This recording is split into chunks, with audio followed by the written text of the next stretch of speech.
2017 সালে রেকর্ড মূল্যে বার্সেলোনা থেকে পিএসজিতে পাড়ি জমিয়েছিলেন ব্রাজিলিয়ান সুপারস্টার নেইমার জুনিয়র। 17 থেকে 23 সাল পর্যন্ত পিএসজির হয়ে খেলা নেইমার জুনিয়র এবার পাড়ি জমিয়েছেন সৌদি প্রো লিগের ক্লাব আল হিলালে। এ সময়ও বিশাল অর্থের বিনিময়ে নেইমার জুনিয়র পাড়ি জমান সৌদি প্রো লিগের ক্লাবটিতে। নেইমার জুনিয়র যতবারই ক্লাব বদলেছেন তার মূল্য ছিল আকাশচুম্বী। মূলত যে ক্লাবের টাকার অঙ্কটা যত বড় হবে সেদিকেই পাড়ি জমিয়ে থাকেন ব্রাজিলিয়ান এই সুপারস্টার। তবে নেইমারের মতো টাকার পিছু পিছু ছুটতে নারাজ তারই জাতীয় দলের সতীর্থ রিচার্লিসন। বিস্তারিত জানতে পুরো ভিডিওটি দেখুন এবং খেলার সব আপডেট পেতে সাবস্ক্রাইব করুন আমাদের ইউটিউব চ্যানেলটিকে ও ফলো করুন আমাদের ফেসবুক ও টিকটকে। দর্শক, নেইমার কি শুধুমাত্র টাকার লোভেই খেলেন?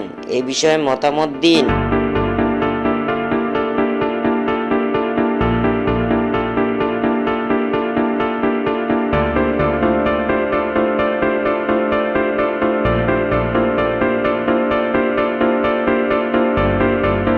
2013 সালে ব্রাজিলিয়ান ক্লাব সান্তোস থেকে 80 মিলিয়ন ইউরোর বিনিময়ে নেইমারকে দলে বেরিয়েছিল বার্সেলোনা। বার্সেলোনাতে স্বপ্নের মতো কাটানো অধ্যায় ছেড়ে নেইমার পাড়ি জমান পিএসজিতে। সকালের চোখ কপালে তুলে 222 মিলিয়ন ইউরো খরচ করে ব্রাজিলিয়ান এই সুপারস্টারকে দলে টানে ফরাসি জায়ান্টরা। 2023 সালে এসে এবার 90 মিলিয়ন ইউরোর বিনিময়ে নেইমারকে দলে বেড়ায় সৌদি প্রো লিগের ক্লাব আল হিলাল।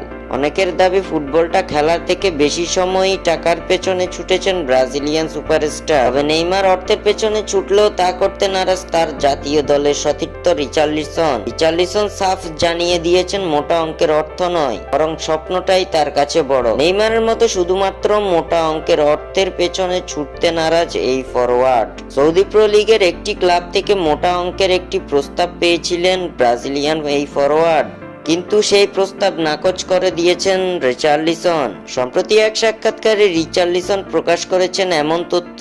এই প্রসঙ্গে রিচার্লিসন জানান, আমি সৌদি আরব থেকে একটি প্রস্তাব পেয়েছি, তবে ব্রাজিল জাতীয় দলে এবং ইংলিশ প্রিমিয়ার লিগে খেলার স্বপ্ন আমার। উচ্চস্বরে বলছি, টাকা বড়, কিন্তু আমার কাছে আমার স্বপ্নটাই বড়। রিচার্লিসন সাফ জানিয়ে দিয়েছেন নেইমারের মতো অর্থ বড় না তার কাছে তার স্বপ্নটাই বড়। স্বাক্ষর থেকে সাদ বিন ইসলাম।